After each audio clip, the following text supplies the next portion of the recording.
የህግ ነገር በዚህ ፕሮግራም በአገራችን አነጋጋሪ የሆኑ ጉዳዮች በህግ እንዴት እንደሚታዩ ማብራሪያ ይሰጥበታል። አድማጮችም በየዕለቱ በሚነሳው ርዕሰ ጉዳይ ላይ ያላቸውን የህግ ጥያቄዎች በቀጥታ የስልክ መስመር በመግባት ባለሙያውን የሚጠይቁበት ነው።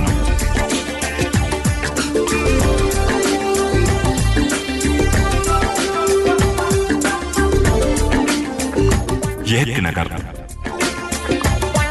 የህግ ነገር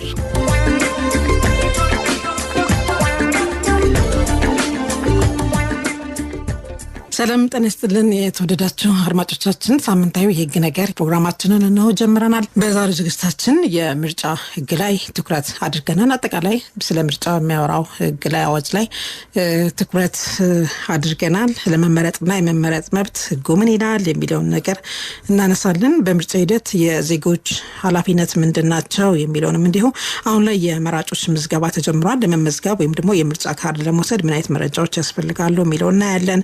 በምርጫ ወቅት በወንጀል የሚያስጠይቁ ተግባራት ምንድናቸው? እነዚህና ሌሎች ተያያዥ ጉዳዮችን እያነሳን እንቆያለን። በዚህ ላይ ማብራሪያ የሚሰጡን እንግዳይም እዚህ ስቱዲዮአችን ተገኝተዋል። እንግዳይን እዚህ ስቱዲዮ ስለተገኙልኝ በቅድሚያ በጣም አመሰግናለሁ። አልማዝ አባተ ቴክኒኩን ትቆጣጠራለች። አዲሱ ገረመው ፕሮግራሙን ያስፈጽማል። አዲ ተገኔ ውይይቱን እመራለሁ። እስከ ዝግጅታችን ፍጻሜ ከኛ ጋር እንድትቆዩ በአክብሮት ጋብዘናል።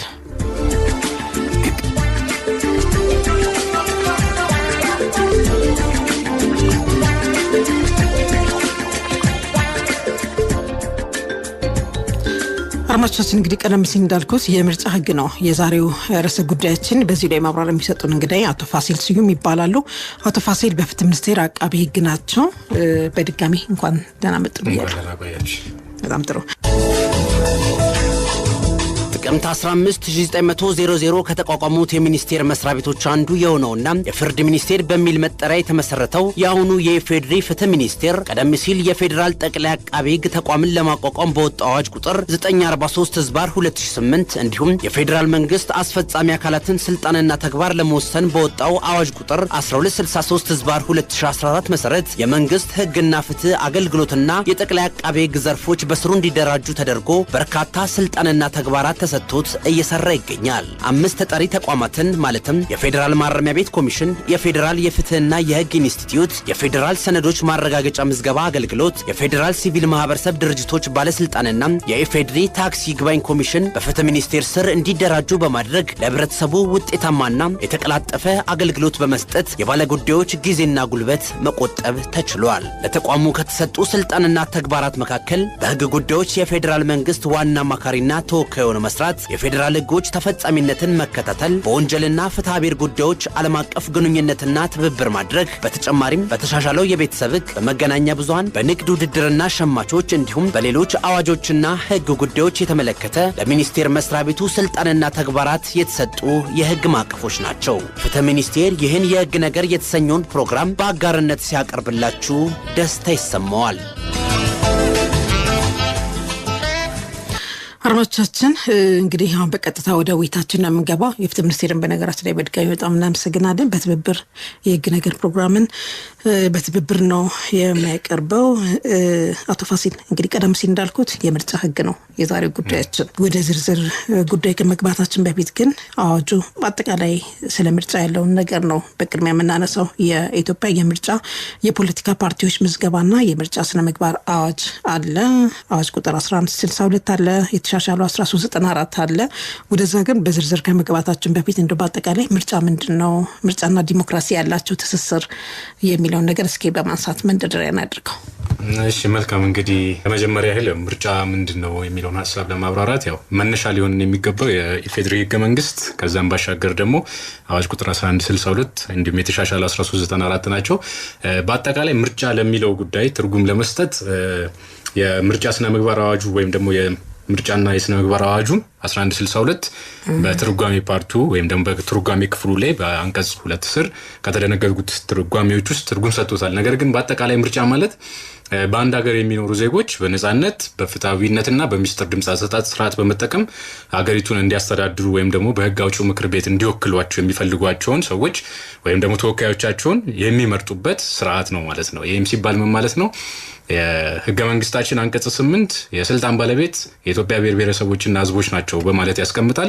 የኢትዮጵያ ብሔር ብሔረሰቦች ደግሞ ህዝቦች ደግሞ ውክልናቸውን የሚሰጡበት ስርዓት ምርጫ በመሆኑ ምርጫ ሲደረግ ነው ህዝብ የስልጣን በትክክለኛ ባለቤት ነው ተወካዩን አግኝቷል ተብሎ ሊታሰብ የሚችለው ማለት ነው። በመሆኑ በአጠቃላይ ስናየው ምርጫ የህዝብ ስልጣን ባለቤትነት የሚረጋገጥበት ዋነኛ መሳሪያ ነው ሊባል ይችላል።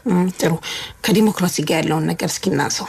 መልካም። እንግዲህ ያው ምርጫና ዲሞክራሲ እንደሚታወቀው የማይነጣጠሉ የአንድ ሳንቲም ሁለት ገጽታዎች ናቸው። ይሄ ማለት ትስስራቸው በብዙ መልኩ ብዙ ነው።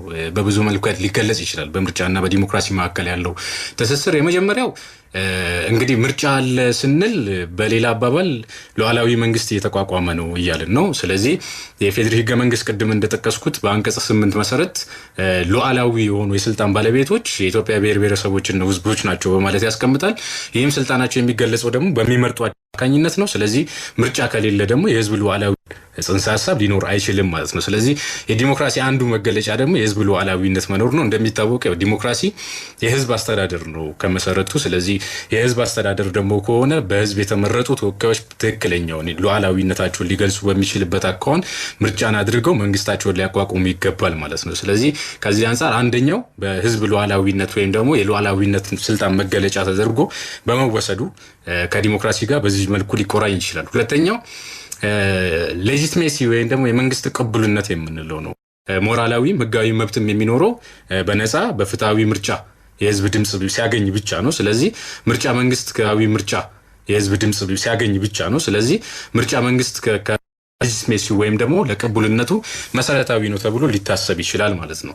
በሶስተኛነት እንግዲህ ያው ከዲሞክራሲ ሌላኛው መርሆች ወይም ደግሞ ሌላኛው መገለጫዎች ውስጥ ተጠያቂነት ወይም ደግሞ አካውንታቢሊቲ ብለን የምንጠራው ነው። በአንድ መንግስት ስርዓት ውስጥ ተጠያቂነት ሊሰፍን ይገባል።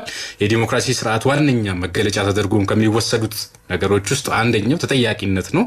ስለዚህ ምርጫ አለ ማለት ተጠያቂ ሊሆን የሚችል መንግስት እየመሰረትን ነው ማለት ነው። ስለዚህ ህዝቡ ዛሬ ድምጽ የሰጠው መንግስት ለህዝቡ ተጠያቂ ነው ማለት ነው። ስለዚህ ከተጠያቂነት አንፃር በዲሞክራሲ ስርዓት ውስጥ ህዝቡ የተመረጡ ተወካዮችን የሚቆጣጠርበት ትክክለኛው መንገድ ነው። ይሄ ማለት በህዝቡ ተወካዮች ምክር ቤት አማካኝነት የቼክ ኤንድ ባላንስ ወይም ደግሞ ህዝቡ የመረጠው መንግስት ስራዎቹን በስርዓት የመረጠበትን ምክንያት በስርዓት እያከናወነ ነው አይደለም የሚለውን ነገር የሚፈትሽበት አካውንታቢሊቲ ወይም ደግሞ ተጠያቂነቱን የሚያጣራበት ነው። ሌላኛውና መሰረታዊ ተብሎ ሊባል የሚችለውና ምናልባት በሌሎች ሀገሮችም ሲታይ ለሌሎች ወይም ደግሞ ላላስፈላጊ ነገሮች የሚያጋልጥ መሰረታዊ ነገር አለ። ከዲሞክራሲ ስርዓት መገለጫዎች ውስጥ አንዱ ሰላማዊ የስልጣን ሽግግር እንዲኖር ማድረግ ነው። ስለዚህ ምርጫ የሌለበት የትኛውም አይነት በየትኛውም መንገድ የሚመጣ ስልጣን ደግሞ ሰላማዊ ነው ተብሎ ሊታሰብ አይችልም። ስለዚህ ምርጫ መሰረታዊ ከዲሞክራሲ ጋር የሚያገናኘው ሌላኛው ድልድይ ዲሞክራሲ ስልጣን ከአንድ ወገን ወደ ሌላ ወገን በሰላማዊ መንገድ እንዲተላለፍ የሚሆንበት ወይም ደግሞ የሚሸጋገርበት ስርዓት ነው። ስለዚህ ምርጫ ደግሞ የሽግግር የሚከናወንበት ሌላኛው ስርዓት ወይም ደግሞ መንገዱ ነው ማለት ነው። ስለዚህ ምርጫ ከሌለ የሰላማዊ የስልጣን ሽግግር አለ ተብሎ አይታሰብም። በሌላ መልኩ ነው ሊመጣ የሚችለው። ስለዚህ ምርጫ ለዲሞክራሲ ስርዓት በዚህ መልኩ ሊያገዝ ይችላል። ሌላኛውና መሰረታዊው ተብሎ ሊታሰብ የሚችለው እንግዲህ እንደምናውቀው በዲሞክራሲ ስርዓት ውስጥ ዲሞክራሲ የህዝብ አስተዳደር ነው። ስለዚህ የህዝቦችን ንቁ ተሳትፎ ወይም ደግሞ አክቲቭ ፓርቲሲፔሽን ኦፍ የሚፈልግ ነው። ስለዚህ ዜጎች በንቃት ሊሳተፉበት የሚገባ አይነት ስርዓት ነው ዲሞክራሲ በባህሪው። ምክንያቱም ህዝቦች ተወካዮቻቸውን በቀጥታ ይመርጣሉ። ስለዚህ ይሄ ዲሞክራሲ አንደኛው መገለጫው ነው። ስለዚህ ዲሞክራሲ የህዝብ አስተዳደር እንደመሆኑ መጠን ዜጎች በሀገራቸው ጉዳይ ላይ ቀጥተኛ ተሳትፎ የሚያደርጉበት ዋነኛው መንገድ በምርጫ ወቅት በሚሰጡት ድምጽ ነው ማለት ነው። ስለዚህ ዳይሬክትሊ በሚሰጡት ድምጽ ተወካዮቻቸውን መርጠው ከዛ ውስጥ መንግስት ይመሰረታል ማለት ነው። ስለዚህ በእነዚህ አግባብ ባጭሩ ስንገልጸው ምርጫ በሌለበት ዲሞክራሲ አለ ለማለት አይቻልም። ምክንያቱም ዲሞክራሲ የህዝብ አስተዳደር ነው እንዳልነው። ስለዚህ ይሄም ሊሆን የሚችለው ህዝቡ መሪዎቹን በቀጥታ በምርጫ በሰላማዊ በሆነ መልኩ መርጦ ቅቡልነት ያለው መንግስት የሚመሰረትበት ስርዓት በመሆኑ ምርጫና ዲሞክራሲ በዚህ መልኩ ሊቆራኝ ይችላሉ ማለት ነው። በጣም ጥሩ ማብራሪያ ነበር። ሌላው መርሆቹ የምርጫ መርሆችስ በአዋጁ የተቀመጡት ምንድናቸው የሚለው ነገር እስኪ እናንሳቸው። መልካም እንግዲህ ያው ከምርጫ መርሆች ጋር ተያይዞ የ1162 የአዋጃችን 1162 በግልጽ የሚያስቀምጣቸው እንዲሁም ደግሞ ከዛም በተጓዳኝ ደግሞ በህገ መንግስታችን አንቀጽ 38 ላይ ከሱ ጋር ተያይዞም በአጠቃላይ ካሉት ድንጋጌዎች መረዳት እንደሚችለው ማንኛውም በኢትዮጵያ ውስጥ የሚካሄድ ምርጫ ተአማኒ እንዲሆን በህዝብ ተቀባይነት እንዲያገኝ ዓለም አቀፋዊ የሆኑና ሀገራዊ የሆኑ መርሆች አሉት። ምርጫ ሲከናወን ዩኒቨርሳሊ በዓለም አቀፍ ደረጃም ተቀባይነት ያላቸው መርሆች አንድ ምርጫ ተአማኒ ነው፣ ትክክለኛ ነው ለማለት መመዘኛ የሆኑ መርሆች አሉ። እንግዲህ ያው የኢትዮጵያ የህግ ስርዓትም በአዋጅ ቁጥር 1162 ላይ በግልጽ እንዳስቀመጠው ደንግጓቸው እንደሚገኙት የተወሰኑ መርሆችን አስቀምጧል። ከነዚህ ውስጥ አንደኛው ሁለንተናዊነት ወይም ደግሞ ዩኒቨርሳሊቲ ብለን የምንጠራው ማንኛውም እድሜው ለምርጫ የደረሰ ኢትዮጵያዊ ዜጋ በዘር፣ በብሔር፣ በሃይማኖት፣ በጾታ፣ በቋንቋ፣ በፖለቲካ አመለካከቱ ልዩነት ሳይደረግበት በአዋጁ 1162 አንቀጽ 18 መሰረት የመምረጥ መብት አለው። ስለዚህ ይሄ ሁለንተናዊነት ነው። ስለዚህ በኋላ ላይ እናነሳዋለን ማን ነው መምረጥ የማይችለው የሚለውን ጉዳይ፣ ግን በአጠቃላይ ሁለንተናዊነት አለው። ምርጫ ዩኒቨርሳል ነው ሲባል በአንድ ሀገር ውስጥ የሚኖሩ ዜጎች እኩል ተሳትፎ የሚያደርጉበት በምንም አይነት ነገር አድሎ ሳይደረግባቸው ልዩነት ሳይደረግባቸው የዲሞክራሲ መብታቸውን የሚጠቀሙበት ስርዓት ነው። ይሄም ሁለንተናዊነት ተብሎ የሚጠቀሰው የምርጫ መርህ ነው። ሁለተኛው እኩልነት የምንለው ወይም ደግሞ ኢኳሊቲ ብለን የምንጠራው ነው። ይሄ ከዚህ ጋር ተያይዞ መነሳት የሚገባው እንግዲህ አንድ ሰው ምርጫ ሲመርጥ የሚሰጠው ድምጽ ከሌላኛው ሰው ጋር የሚበልጥም አይደለም የሚያንስም አይደለም። እኔ የምሰጠው ድምጽ አይዳ ከምሰጠው ድምጽ ጋር ሊለያይ አይችልም። ስለዚህ አንድ ድምጽ አንድ ውክልና ነው ሊኖረው የሚችለው ማለት ነው። ስለዚህ በዚህ መሰረት እያንዳንዱ መራጭ እኩል የሆነ አንድ ድምጽ ብቻ አለው። ስለዚህ አንድ ሰው ድምጽ ከሌለው ሰው ወይም ከሌላው ሰው ድምጽ የተሻለ ሊሆን አይችልም። ስለዚህ በእኩልነት መርህ አንፃር ዜጎች የሚመርጡት በእኩልነት ነው። ስለዚህ የሚሰጡትም ድምጽ እኩል የሆነ ውጤት ሊያመጣ ይችላል ማለት ነው። ስለዚህ ይሄ የእኩልነት መርህ ተብሎ በምርጫ ህጉ ተጠቅሶ የምናገኘው ነው። ሶስተኛውና ዋነኛው ቀጥተኛ የሆነ ድምጽ አሰጣጥ ተብሎ ሊጠራ የሚችለው ነው። እንግዲህ እንደሚታወቀው ያው በእኛ ሀገር የህግ ስርዓት ውስጥ ምርጫ በውክልና አይቻልም። ምርጫ ተወክሎ ማድረግ ወይም ደግሞ እኔ የሆነን ሰው ወክዬ ሂድና ምረጥልኝ ማለት አልችልም። ይሄኛው አንደኛው መርህ ነው። በዓለም አቀፍ ደረጃም ተቀባይነት ያለው መርህ ነው። ስለዚህ መራጮች የሚወክሏቸውን እጩዎች ወይም ደግሞ የፖለቲካ ፓርቲዎች በራሳቸው ቀጥተኛ ተሳትፎ ይመርጣሉ፣ በሌላ ሰው አማካኝነት አይወከሉም። ስለዚህ ይሄኛው ሌላኛው የምርጫ መርህ ነው ተብሎ ሊታሰብ ይችላል ማለት ነው። ሌላኛውና መሰረታዊ ዋና ነው ተብሎ የሚታሰበው ደግሞ ሚስጥራዊነት ነው። እንግዲህ ያው ምርጫ አለ ለማለት አንድ ሰው የሚሰጠው ድምጽ በሚስጥር ሊደረግ ይገባል። ያው እንደሚታወቀው ከዚህ በፊትም ባሉት ሁነቶች ማህበረሰባችንም እንደሚገነዘበው ምርጫ የሚደረግበት ስርዓት በራሱ በሚስጥር ተደርጎ አንድ ሰው ገብቶ ራሱ መርጦ የሚወጣበት ስርዓት ነው ያለው። ስለዚህ ማንኛውም መራጭ ድምጽ ሲሰጥ ለማን እንደሰጠ ማንንም እንዳያውቅበት በሚስጥር ይከናወናል ተግባር። ይሄ መራጩ ያለ ፍርሃትና ያለ ተጽዕኖ የሚፈልገውን ፓርቲ ወይም ደግሞ ያቺውን 5 ዓመት ያስተዳድረኛል፣ ይገዛኛል፣ ሊሆነኛል የተሻለ የፖሊሲ ሐሳብ አለው ብሎ የሚያስበውን አካል ያለ ምንም ተጽዕኖ ያለ ፍርሃት በሚስጥራዊነት እንዲመርጥ የሚያደርግ መርህ ነው ማለት ነው። ከዚህ አንፃር ይህ መሰረታዊ ተደርጎ በአዋጃችን 1162 ላይ በግልጽ ተደንግጎ ይገኛል ማለት ነው። ሌላኛው ፍሪ ኢሌክሽን ብለን የምንጠራው ወይም ደግሞ ነጻነት ብለን የምንጠራው ነው። ይህ ማለት መራጮች ቅድም ካነሳ ነው ከሚስጥራዊነት ጋር ተያይዞ ያለምንም ማስገደድ ያለምንም ማስፈራራት ያለምንም ተጽዕኖ የገዛ ፍቃዳቸውን የሚገልጹበት መሆኑም ይሄ ሌላኛው መርህ ነው ተብሎ ሊታሰብ ይችላል። ሌላኛው ፍትሃዊነት ነው። እንደሚታወቀው በእኛ ሀገር የምርጫ ስርዓት ውስጥ ምርጫን የሚያስፈጽመው የምርጫ ቦርድ ነው።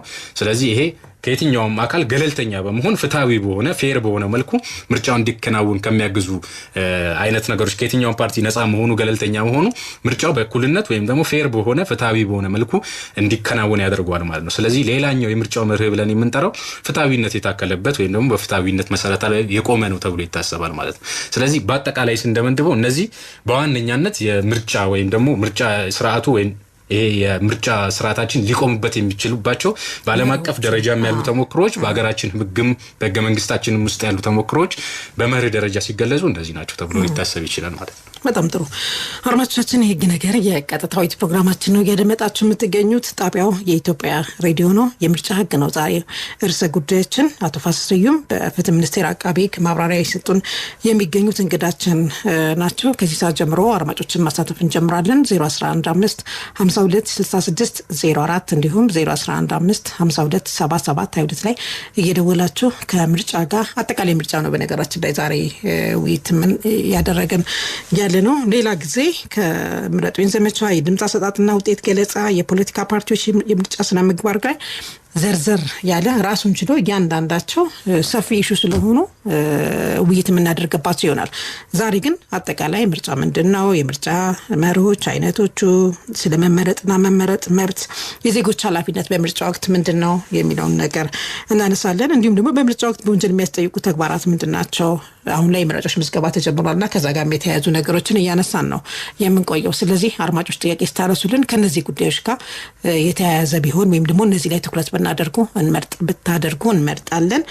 ስነ ምግባር ጋር ተያይዞ አሁን ካነሱልን ነገር ጋር ከስነ ምግባር ጋር ተያይዞ ያለው ነገር በምርጫ በድምጽ አሰጣጥ ወቅት በምረጡኝ ዘመቻ ወቅት ሊኖሩ የሚገቡ የስነ ምግባር እንትኖች አሉና እዛ ላይ ወደፊት ምናነሳቸው ይሆናል። ራሳቸውን ችለው ሰፊ ናቸው። በነገራችን ላይ እነዚህ በምረጡኝ ዘመቻ ወቅት የሚያስፈልጉ ስነ ምግባሮች አሉ። የተከለከሉ ተግባራት የሚፈቀዱ ምንድናቸው የሚለውን ነገር እናነሳለን። በድምጽ አሰጣጥም ጊዜ ከዜጎች የሚጠበቃለ፣ ከፖለቲካ ፓርቲዎች የሚጠበቃለ፣ ከአስፈጻሚዎች የሚጠበቅ ኃላፊነት ወይም ደግሞ ተግባር አለ። ምንድናቸው ወደፊት እነዚህን በዝርዝር እናያቸዋለን። ዛሬ ያው ቀደም ሲል እንዳልኩት ጠቅላላ ያሉ ሀሳቦችን ስለምናነሳ ነው። አድማጭ መስመር ላይ ያለን። ሄሎ ጤና ይስጥልን። አብሮ ይስጥልን። እሺ እንተዋወቅና ወደ ሀሳቡ እንግባ። እሺ ከደቡብ ወሎ ቃሉ ወረዳ 027 አብዱ ይባላል። እሺ አረስቶ ስለ ምርጫ ጉዳይ የተወያያችሁ መሰለኝ። እንግዲህ አሁን 7ኛ ሀገራዊ ምርጫው ካለፉት ምርጫ በጣም የተሻለ ነው የሚል እያየን ነው። በርዲዮን እንደተከታተል ነው። ተፎካካሪ ፓርቲዎች ባላቸው በመድረክ ያላቸው ምጉትና አሳታፊ መሆኑ በጣም ጥሩ ነው። ለምርጫ ይሄ ልምዱ ቢያብሮ ቢሄድና ኢትዮጵያ ባፈሙዝ በነውጥ የሚመጣ ነገር አገሪቱና ኢኮኖሚዋን የሚገል ስለሆነ ይሄ ልምድ መዳበር አለበት። ፓርቲዎች በፉክክርና በመድረክ በአሸናፊነት በሀሳብ ማሸነፍ አለባቸው የሚል ሀሳብ ለመስጠት ነው። እሺ እናመሰግናለን በጣም አድማጫችን። ምርጫ ዲሞክራሲያዊ ፊታዊ እንደሞ መብቴን መጠቀም አለብኝና አንድ ምርጫ ሰው ካልመረጠ ሀገር መቼም መኖር አይችልምና አሁን ሶሪያና ያው ሱዳን የተበታተሩት መንግስት ስለሌላቸው ነው። ለመንግስት ከሌለ ልማት አይመጣም። ስለዚህ እኔ ምርጫዬ የራሴን የወደድኩትን ለመምረጥ ዝግጁ ነኝ። ጥሩ እሺ እናመሰግናለን ስለ ሀሳቡ። እሺ ሌላ አድማጭ አለን። ሄሎ እናንተም ያደይ እንዴት አረፈዳችሁ? ጤና ይስጥልን። ሰላም ነው? እንዴት ሰነበታችሁ? ሰላም ነሽ? አለን ይመስገን። እሺ ስለምትሰጡ ማህበራዊ አገልግሎት ከፍተኛ አክብሮትና አድናቆት አለኝ። ወንድም ሰላም። እሺ እንግዲህ በዲሞክራሲ ስርዓት ስልጣን የሚመነጨው ከህዝብ ድምጽ ነው። ሌላ አባባል ምን ማለት ነው? ህዝብ የፈለገውን ፓርቲ ይመርጥና ሶሻል ኮንትራክት ይገባል። ሶሻል ኮንትራክት ማለት ምንድነው? በዚህ መርጫለሁ፣ በዚህ እንድታገለግለኝ፣ ካላገለገልከኝ ደግሞ አካውንተብል ትጠየቃለህ የሚል ነው መርሆ እና በዚህ መሰረት ማህበረሰቡ ፓርቲዎች ለመምረጥ የማያሻማ አደረጃጀት የሚያስፈልግ ይመስለኛል። አሁን በየሚዲያዎቹ በምንሰማበት ጊዜ ፓርቲዎቹ ብዙ ከመሆናቸው የተነሳ ማንን ከማን ልምረጥ የሚለው ነገር በጣም አሻሚና አምቢጊየስ ይሆናል። ስለዚህ በህጉ መሰረት የአደረጃጀታቸው ጉዳይ የተደነገገ የለም ወይ? ሰብሰብ ብለው ለምሳሌ አንዳንዶቹ በናሽናል ሌቭል ከጫፍ እስከ ጫፍ ተደራጅተው ሀገር የመምራት አቅም ይኖራቸዋል። አንዳንዶቹ ደግሞ ብጥስጥስ ያሉ ትንንሽ ማህበረሰብን ይዘው ነው የሚሄዱት እና የመወዳደር አቅማቸው እኩል አይደለም። ስለዚህ የመወዳደር አቅማቸው እኩል እንዲሆን አደረጃጀት በየትኛውም ህግ የተወሰነለት ነገር የለም ወይ? እና ዝም ብሎ ልክ ነው የፈለገ ጥቂትም ሰው ሆኖ ፓርቲ ማቋቋም ይችላሉ። ይሄ አሻሚ ስለሆነ ለህዝቡ ችግር ስለሚፈጥር ይሄንን ለማስተካከል እንዴት አልተሞከረም? ህግ የለውም ወይ የሚለው የመጀመሪያው ጥያቄ ነው። ሁለተኛ ህዝብ መርጦ ኮንፊደንስ በሚያጣበት ጊዜ ይጠይቃቸዋል፣ ከስልጣን ያወርዳቸዋል። ለምሳሌ ባደጉት ሀገሮች ብንሄድ ቮት ኦፍ ኮንፊደንስ የሚባል አለ። በተወሰነ ወቅት አንድ ጠቅላይ ሚኒስቴር ወይም አንድ ፓርቲ ህዝብን አላገለገለም ተብሎ በሚታሰብበት ጊዜ የኮንፊደንስ ምርጫ ይደረጋል። ይህን አካሄዱን ወዳችሁታል፣ ጠልታችሁታል የሚል አካሄድ አለ እና በዚህ አካሄድ ቮት ኦፍ ኮንፊደንስ ሰጥቶ ያንን ፓርቲ ከስልጣን ሊያወግደው ይችላል። ታደጉት ሀገሮች ነው። በእኛ ግን አካውንተብል ስንል በምን መልኩ ነው ህዝቡ ፓርቲውን የመረጠውን አላገለገልከኝም ብሎ ሊጠይቅ የሚችል? ለምን ቮት ኦፍ ኮንፊደንስ በሀገራችን ሲደረግ ሰምቼም አይቼም ስለማላቅ በዚህ በኩል በሁለቱ አኳያ ህጎቹ ምን ይላሉ የሚለውን ለመጠየቅ ነው። አመሰግናለሁ። እሺ እናመሰግናለን። አሁን ላይ እንግዲህ የሚደረገው ጠቅላላ ምርጫ አለ፣ ሌሎችም ደግሞ አማያ ምርጫ፣ አካባቢ ምርጫና የሚባሉ ነገሮች በአዋጁ የተቀመጡ ነገሮች አሉና እነሱ ምንድናቸው? ልዩነታቸውስ ምንድነው የሚለውን እስኪ ከምርጫ አይነቶች ጋር ያለውን ነገር እናንሳው። መልካም። እሺ ያው እንደሚታወቀው በእኛ ሀገር ስርዓት ብዙ ጊዜ ማህበረሰባችን የሚያውቀው የጄኔራል ወይም ደግሞ ጠቅላላ ምርጫ የሚባለውን መንግስት የሚመሰረትበትን አዲስ መንግስት የሚቋቋምበትን ነው። እንግዲህ ያው በአዋጃችን በ1162 ላይ በግልጽ ተደንግጎ እንደምናገኘው የምርጫ አይነቶች 5 አይነት ተደርጎ ሊወሰዱ ይችላሉ። በዋናነት 4 ናቸው። አንደኛው ግን አልፎ አልፎ በሆኑ ሁነቶች ሊመጣ የሚችል አይነት ምርጫ አይነት ይኖራል። የመጀመሪያው የምርጫ አይነት ጠቅላላ ምርጫ ብለን የምንጠራው ምርጫ ነው። ይሄ ማለት ያው አሁን ልክ እንደ 7ኛው ሀገራዊ ምርጫ በየ5 ዓመቱ አንዴ በአገር አቀፍ ደረጃ የሚደረግ ምርጫ ነው። ስለዚህ ዜጎች በ5 ዓመት አንዴ ለመጪው 5 ዓመት የሚያስተዳድራቸውን መንግስት የሚመርጡበት አይነት ስርዓት ያለው ምርጫ ነው ጠቅላላ ምርጫ ተብሎ የሚጠራው። ስለዚህ ይሄ ለህዝብ ተወካዮች ምክር ቤትና ለምክር ቤት አባላት የሚደረግ ምርጫ ነው። ስለዚህ ዜጎች የሚመርጡት በዚህ አይነት ምርጫ ላይ በጠቅላላ ምርጫ ላይ ለተወካዮች ምክር ቤት ወይም ደግሞ ለህዝብ ተወካዮች ምክር ቤት እጩ የሚሆናቸውን ወይም ደግሞ ተወካይ የሚሆናቸውን ሰው ይመርጣሉ። ለክልል ምክር ቤቶችም እንደዛ ተወካይ ሊሆናቸው የሚችላቸውን አይነት ሰው ይመርጣሉ፣ ተወካያቸው ማለት ነው። ስለዚህ ይህ ምርጫ ያው አዲስ መንግስት የሚመሰረትበትና የስልጣን ዘመን የሚያበቃበትን ማብቃትን ተከትሎ የሚመጣ አይነት ምርጫ ነው ተብሎ ሊወሰድ ይችላል። እንግዲህ በ1162 በአዋጅ ቁጥር 1162 ላይ የመጀመሪያ ምርጫ አይነት ተደርጎ ከተወሰዱት ውስጥ የመጀመሪያው ጄኔራል ወይም ደግሞ የጠቅላላ ምርጫ ብለን የምንጠራው ነው። ስለዚህ ሁሌም ሊመጣ የሚችለው በአንድ መንግስት ስርዓት ማብቂያ ላይ ያንን ተከትሎ ሌላ አዲስ መንግስት ለማቋቋም ሲታሰብ የሚመጣ ምርጫ ነው ተብሎ ሊታሰብ ይችላል ማለት ነው። ጄኔራል ምርጫ ወይም ጠቅላላ ምርጫ ብለን የምንጠራው። ሁለተኛው ያው የአካባቢ ምርጫ ተብሎ የሚታሰብ ወይም ደግሞ የአካባቢ ምርጫ ብሎ ህጉ የሚለው አዋጃችንም የአካባቢ ምርጫ በማለት የሚያስቀምጠው ነው። ይሄ እንግዲህ ያው ለከተማ አስተዳደር፣ ለወረዳ፣ ለቀበሌ ምክር ቤቶች የሚደረግ ምርጫ ነው።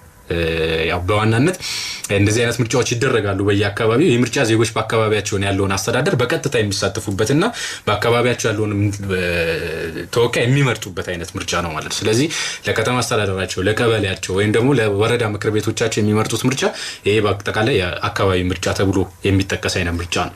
ሶስተኛው ቅድም አንቺ እንዳነሳሽው ባይኤሌክሽን ወይም ደግሞ ብለን የምንጠራው የማሟያ ምርጫ ብለን የምንጠራው አይነት ምርጫ አለ። እንግዲህ አንድ የምክር ቤት አባል ከተመረጠ በኋላ በሚቀጥሉት 5 ዓመት ውስጥ ህዝቡ የሚመርጠው ተወካይ ነው ብሎ የሚመርጠው በፓርላማ ውስጥ ወይም ደግሞ በህዝብ ተወካዮች ምክር ቤት ውስጥ ድምጽ ይሆነኛል ብሎ በማሰብ ነው።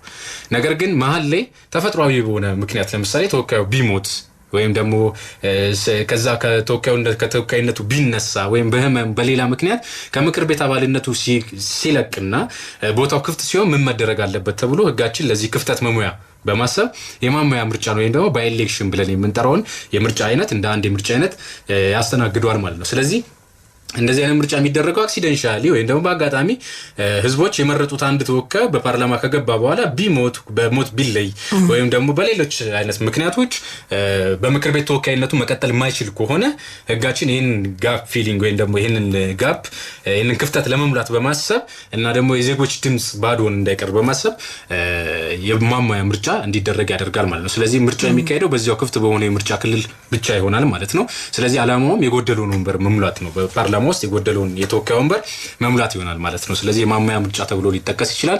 በአራተኛ ደረጃነት የሚጠቀሰው የድጋሚ ምርጫ ወይም ደግሞ ሪኤሌክሽን ተብሎ የሚጠቀሰው አይነት ምርጫ ነው። እንግዲህ አንድ ምርጫ ተካሂዶ ውጤቱ በምርጫ ቦርድ ወይም ደግሞ በፍርድ ቤት በህግ አግባብ ውድቅ ሲደረግ አሊያም ደግሞ በሌላ በማጭበርበር ወይም ደግሞ ከፍተኛ ጥሰት መኖሩ ምክንያት ውድቅ ሊደረግ ይችላል የአንድ ምርጫ ውጤት። ስለዚህ በዚህ ጊዜ ላይ ምን ይደረግ ተብሎ ሲታሰብ ደግሞ ያው ህጋችን መፍትሄ ያስቀምጣል። በተለያዩ ምክንያቶች የምርጫ ውጤት ፌል ሊያደርግ ይችላል። የምርጫ ውጤት እንደተጠበቀው ላይሆን ይችላል። ስለዚህ በእንዲህ አይነት ሁኔታዎች ውስጥ ወይም ደግሞ በፍርድ ቤቱም የምርጫ ውጤቱ እንዲታገድና ከተደረገ ደግሞ በዚህ አይነት ሁኔታዎች ውስጥ ምን መደረግ አለበት የሚለውን ህጉ ያስቀምጣል። በዚህ አይነት ሁኔታ እንዲህ አይነት ሁኔታዎች ሲገጥሙ የድጋሚ ምርጫ ማድረግ ወይም ደግሞ ሪኤሌክሽን ማድረግ ያስፈልጋል በማለት እንዲሁም ሁለት እጩዎች ደግሞ ተመሳሳይ የሆነ ድምጽ አሸናፊ በሚሆኑበትም ጊዜ ተመሳሳይ ሪኤሌክሽን አይነት ምርጫዎች ሊደረጉ የሚችሉበት አግባብ እንዳለ ህጋችን ያስገነዝባል ማለት ነው። በአጠቃላይ ግን ለማስቀመጥ ጠቅላላ ምርጫ ብለን የምንጠራው በመላ ሀገሪቱና በከፍተኛ የስልጣን እርከኖች የሚመለከት አይነት ምርጫ ነው። ለህዝብ ተወካዮች ምክር ቤትና ለክልል ምክር ቤት የሚደረግ ምርጫ ነው። ተወካዮች የሚመረጡበት ምርጫ ነው። ከዛ ባለፈ ደግሞ ያሉት ሌሎች ምርጫዎች የአካባቢ ምርጫ የምንለው ለወረዳ ለከተማ ምክር ቤት የሚደረግ ምርጫ ነው። በኢሌክሽን ወይ ደግሞ ሰው አንድ ተወካዩ በምክር ቤት ውስጥ መቀጠል በማይችልበት ጊዜ ደግሞ በኢሌክሽን ወይ ደግሞ የመማያ ምርጫ ይደረጋል።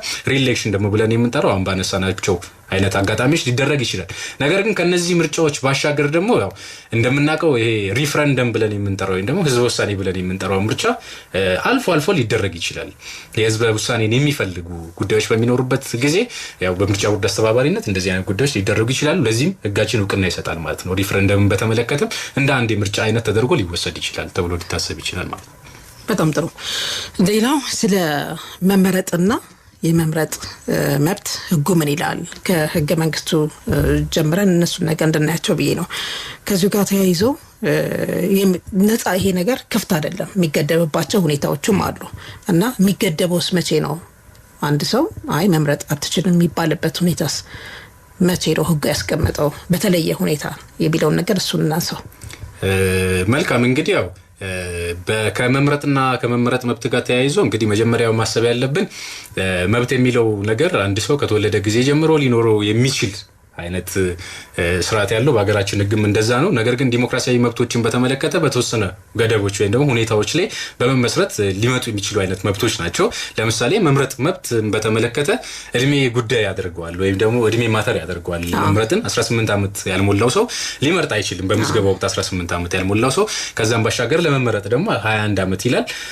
እነዚህ ሁኔታዎች ደግሞ ተሟልቶ ኢትዮጵያዊ ሆኖ ሌሎች ሁኔታዎችም ተሟልቶ ደግሞ በተወሰነ ሁኔታ መብቱ ፍጹም ባለመሆኑ ሊገደብ የሚችል መብት በመሆኑ አንድ ሰው ይሄንን መብት ሊያጣ የሚችልባቸው አግባቦች እንዳሉ በህጋችን ተቀምጧል ማለት ነው። ስለዚህ ለዚህ መሰረት የሚሆነን በምርጫ እንግዲህ በኢትዮጵያ ህገ መንግስት ከተቀመጡ ዲሞክራሲያዊ መብቶች ውስጥ አንዱ ነው ሊባል ይችላል።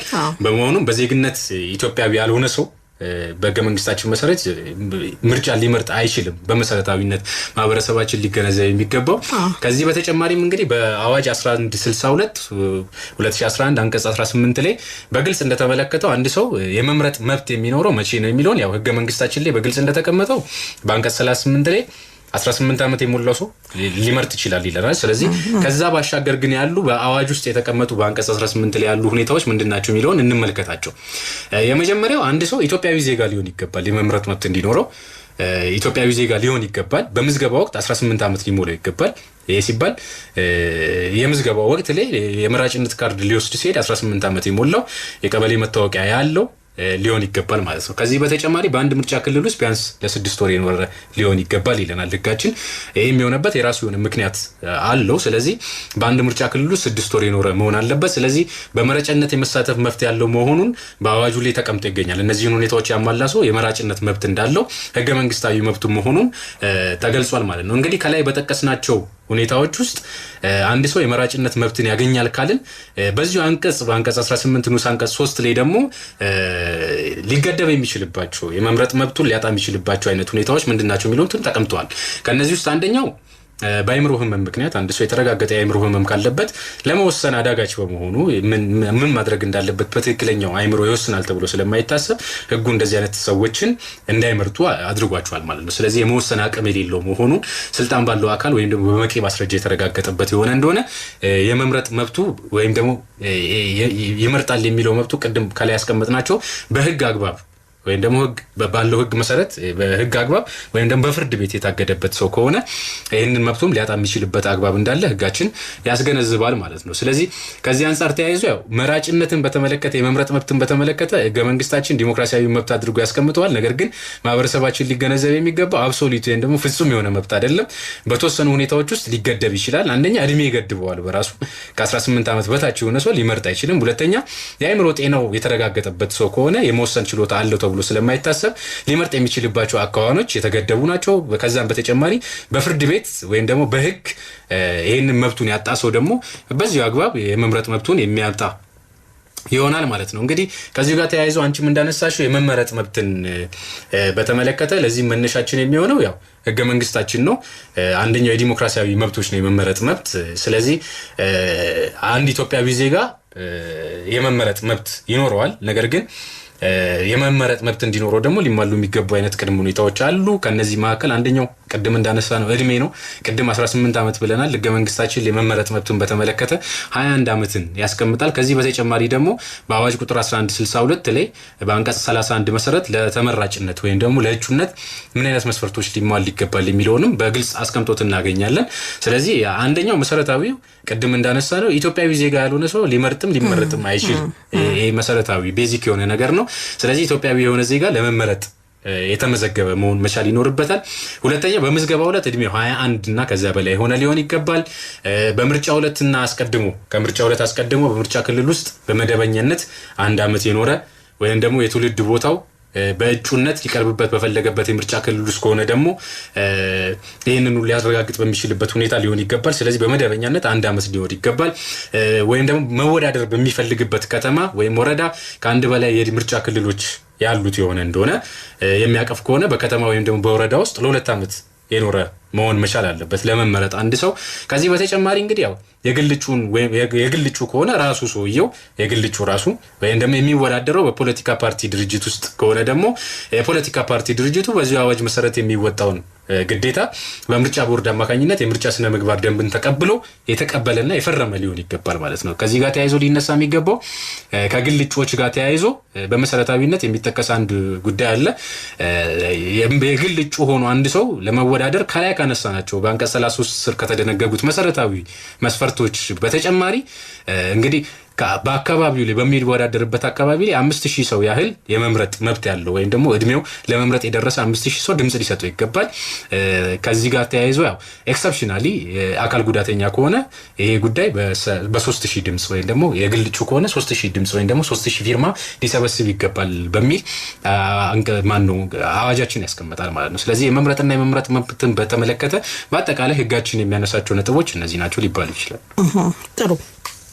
ሌላው ቀደም ሲል ከምናነሳቸው ኢሹዎች ጉዳዮች ብዬ የጠቀስኳቸው ነገሮች መካከል አንዱ በምርጫ ሂደት የዜጎች ኃላፊነት ምንድናቸው የሚል ነውና በምርጫ ሂደት ዜጎች ያሉባቸው ኃላፊነቶች ምንድናቸው የሚለው ነገር እስኪ እናንሳው። መልካም እንግዲህ ያው ቀደም በመነሻችን ላይ በመግቢያችን ላይ እንዳነሳ ነው ምርጫና ዲሞክራሲ ምንድናቸው በሚለው ጽንሰ ሐሳብ ላይ ተነጋግረናል። እንግዲህ ዲሞክራሲ ማለት የህዝብ አስተዳደር ነው፣ የህዝቦችን ንቁ ተሳትፎ የሚፈልግ ነው፣ የሚያሻው ነው ብለናል። ንቁ ተሳትፎ ደግሞ ሲባል መብትን ብቻ መጠየቅና እኔ መምረጥ መብት ነው ያለኝ ከዚህ ውጪ ሌላ ግዴታ የለብኝም የሚል አይነት ሐሳብ ያለው አይደለም። ስለዚህ በምርጫ ሂደት ዜጎች ያለባቸው ኃላፊነት እጅግ በጣም ዘርፈ ብዙ ነው። በዋናነት ግን ሊጠቀስ የሚገባው በአዋጁ 1162 አንቀጽ 126 ላይ የተቀመጠ አንድ ድንጋጌ አለ። ዜጎች ይህንን በዚህ አዋጅ ውስጥ የተካተቱ ድንጋጌዎችን የማስፈጸም ግዴታ አለባቸው ወይም ደግሞ የማክበር ግዴታ አለባቸው። የምርጫ ስርዓቱ ተአማኒ ሆኖ ሰላማዊ ሆኖ እንዲጠናቀቅ የምርጫ ህጉን የማክበርና የማስከበር ግዴታ ይኖርባቸዋል ማለት ነው። ከዚህ ጋር ተያይዞ የመጀመሪያውና አንደኛው ነው ብለን ልንጠቅሰው የሚገባው የህግና ስርዓት የማክበር ኃላፊነት የዜጎች ግዴታ ነው። በምርጫ ወቅት ላይ ህግና ስርዓትን ወይም ደግሞ በህግና ስርዓት ብቻ የመንቀሳቀስ ግዴታ አለባቸው ዜጎች። ስለዚህ ማንኛውም ዜጋ በምርጫ ሂደት ውስጥ የምርጫ ህጉን፣ ደንቦችን፣ መመሪያዎችን የማክበር ግዴታ አለበት። የምርጫ አስፈጻሚዎች ስራቸውን በነጻነት እንዲያከናውኑ የመተባበርና ይሄንንም አለማደናቀፍ ግዴታ አለበት ማለት ነው። ስለዚህ የመጀመሪያ ዋናው ነው ብለን የምንጠቅሰው ግዴታ ህግና ስርዓትን ማክበር አለበት። እንግዲህ ሀገራችን ምርጫን በመታከናውንበት ጊዜ ህግ አስቀምጣለች። የምርጫ ቦርድ መቋቋሚያ አዋጅ 1133 አለ። ይሄኛው አዋጅ 1162 አለ። ማሻሻያው 1394 አለ። ከዛም በላይ ህገ መንግስታችንም አለ። ስለዚህ አንድ ምርጫ ሰላማዊ ሆኖ እንዲጠናቀቅ በዋናነት ከምርጫ ቦርድም ከመንግስትም ከሌሎች ከፓርቲዎችም በላይ ማህበረሰቡ ግዴታዎቹን ሊወጣ ይገባል ማለት ነው። ስለዚህ ያለ ማህበረሰቡ አክቲቭ የሆነ ወይም ደግሞ ንቁ የሆነ ተሳትፎ ሰላማዊ ምርጫ ማድረግ ስለማይቻል ማለት ነው። ስለዚህ ማህበረሰቡ ግዴታዎቹን ሊወጣ ይገባል። ከነዚህ ግዴታዎች ውስጥ አንዱ ህግና ስርዓትን የማክበርና የማስከበር ግዴታ ነው ማለት ነው። ስለዚህ ዜጎች በህግና በስርዓት ሊመሩ ይገባል ማለት ነው በምርጫ ወቅት ላይ። ሁለተኛው መረጃ መሰረት ያደረገ ተሳትፎ ያስፈልጋል ከዜጎች። ይሄ ማለት ምን ማለት ነው? ዜጎች ድምጽ ከመስጠታቸው በፊት የፖለቲካ ፓርቲዎች ፕሮግራሙን የመረዳት እጩዎችን የመለየት የምርጫ ሂደትን የመከታተል ኃላፊነትም አለባቸው። ይሄም ደግሞ አክቲቭ ፓርቲሲፔሽንን ወይም ደግሞ ንቁ ተሳትፎን የሚያበረታታ ነው ማለት ነው። ስለዚህ ካልተገቡ አይነት መረጃዎች በመለየት እንደዚህ ፓርቲዎቹ ከሚያወጧቸው ወይም ደግሞ የሆነኛል የሚሉት ፓርቲ ሊያራምድ የሚችለውን ፖሊሲ ብቻ መሰረት በማድረግ መረጃ መሰረት ያደረገ ተሳትፎ ሊያደርጉ ይገባል ማለት ነው። ሌላኛው የምንጠቅሰው ግዴታ ወይም ደግሞ ኃላፊነት የሌሎችን መብት የማክበር ኃላፊነት ነው። እንግዲህ አንቀጽ 38 የህገ መንግስታችን እንደሚደነግገው እያንዳንዱ ዜጋ የራሱን የፖለቲካ አመለካከት የማራመድ መብት አለው። ሁሉም ዜጋ የራሱን ፖለቲካ የራሴ ነው ብሎ የሚያስበውን ፖለቲካ የማራመድ መብት እንዳለው ሁሉ የሌሎችን ዜጎች የአመለካከት ልዩነት የማክበርና ድምጽ የመስጠት መብታቸውንም አለማጋፋት ኃላፊነት አለበት ማለት ነው። ስለዚህ እኔ የመምረጥ መብት እንዳለኝ ሁሉ ሌላኛውም ሰው ደግሞ የፈለገውን ፓርቲ የፈለገውን አካል የመምረጥ መብት አለው። ስለዚህ ከዚህ ጋር ተያይዞ ዜጎች ኃላፊነት ይኖርባቸዋል ማለት ነው። የሌሎችን የፖለቲካ አመለካከት ምንም ሊሆን ይችላል ፖለቲካ አመለካከቱ ያንን የፖለቲካ አመለካከት በምርጫ እስከገለጸው ድረስ ግለሰቡ ያንን ድምጹን የማክበርና ያንን ሰው አለመጋፋት ኃላፊነት ይኖርባቸዋል ማለት ነው። ሄሎ ጤና ይስጥልኝ አደይ፣ እንዴት አደርሽ? አለን ይመስገን። እሺ ማርታ ነኝ ከ22 ሰላም ነሽ? አለን ይመስገን። እሺ ማርታ፣ እንግዳሽን ክብረት ይስጥልኝ በይልኝ። እሺ ያዳምጡ ነው። ወቅታዊ ሀሳብ ነው እንግዲህ የተነሳው። እንግዲህ ምርጫን በተመለከተ ለቀጣይ 5 ዓመታት እኛ ዜጎች የምንጥላት ካርድ የአገሪቱን ሉዓላዊነት የዜጎችን ዕጣ ፈንታ ያስቀጥላል፣ ይጠቅመኛል የምንለውን ፓርቲ የምንመርጥበት ስርዓት ነው። እንግዲህ ምርጫችን በእጃችን ነው አይደለም ማለት እንግዲህ ያንዳንዳችን ያው በተሰጠን ካርድ የምንመርጠው አካል እኛን ለቀጣይ 5 ዓመት ይመራናል፣ የሀገርን ሉዓላዊነት ያስቀጥላል፣ የዜጎችንም አንድነት እንይዳል፣ ከተማይቱንም ሀገሪቱንም ደግሞ ወደ ከፍታ ያደርሳል የሚለውን የምንመርጥበት ነው። የራሳችን መለኪያ አለን አይደለ? ስለዚህ እያንዳንዱ ዜጋ እንግዲህ መምረጥ ውዴታ መሆኑን አውቆ የምርጫ ካርዱን ወስዶ እንግዲህ በግንቦት 24 እንግዲህ ወደ ምርጫው መሳተፍ አለበት። አሁን ደግሞ ባለፈው ምርጫ ወር ሲናገር 9 ሚሊዮን ህዝብ እንደተመዘገበ ተናግሯልና አሁን 9 ሚሊዮን ህዝብ በቂ አይደለም፣ ገና ነው። እስከ መጋቢት 8 እስከ መጋቢት መጨረሻ ድረስ ምዝገባውን ስለሚቀጥል አንዳንድ ቦታዎች የምርጫ ካርድ ሊወሰድ በሚካሄድበት ጊዜ የሲስተም መቆራረጥና የዜጎች መንገላታት ይታያል። እንግዲህ ይሄንን ኤሌክትሮኒክ ሲስተም ስንጀምር እንግዲህ የመጀመሪያ ጊዜያችን ነው። ከምዝገባና ከኮሮጆ አይደለ ባለፈ ስንጀምር እንግዲህ የመጀመሪያው ነውና ለሁላችንም እንግዲህ አዲስ ስለሆነ ያንን ሲስተም እንግዲህ የምርጫ ቦርድ ሆነ መንግስት ያንን ሲስተም የሚያስተካክልበትና ዜጎች ምርጫ ካርድ ለመውሰድ በሚመጡበት ጊዜ መንገላታትን የሚቀንስ መሆን እንዳለበት እሙን ነው እና ይሄ ይሰራል ብዬ አስባለሁ። እየተሰራም እንደሆነ ገምታለሁ። አንድ ጥያቄ የምጠይቀው እንግዳሽን እንግዲህ ሀገራችን ያው እንግዲህ ሴቶችን ኢምፓወር ከማድረግ አኳያ ሴቶችን ደግሞ አላት በኃላፊነት ከማምጣት አኳያ ብዙ ስራዎች እየተሰሩ ናቸው። ቀደም ካለው ስርዓት ይልቅ አሁን ሴቶችን ወደፊት የማምጣት ምክንያቱም ሴቶች ወደ መሪነት ሲመጡ ሀገር ታርፋለች፣ ቤተሰብ ያርፋል እና እንደዛ እየተሰራ ነው።